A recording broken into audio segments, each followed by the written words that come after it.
Ramai yang malu nak mengaku untuk perkara yang nak saya kongsikan pada hari ini. Apabila simpanan sering bocor, ramai menghadapi masalah walaupun sudah berusaha menyimpan duit. Simpan tetapi akhirnya tetap habis dibelanjakan. Dalam situasi ini, emas boleh menjadi alternatif yang lebih berkesan kerana emas juga merupakan duit. Cuma bezanya, emas lebih sukar untuk dibelanjakan secara spontan. Untuk menggunakan nilainya, kita perlu jual emas terlebih dahulu dan proses ini memerlukan masa serta pertimbangan. Keadaan ini secara tidak langsung membantu mengawal keinginan berbelanja.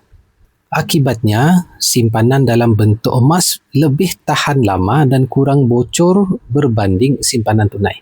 Bagi mereka yang sukar menyimpan duit, beralih kepada emas boleh membantu membina simpanan yang lebih konsisten. Seterusnya menjadi dana kecemasan apabila diperlukan pada masa hadapan.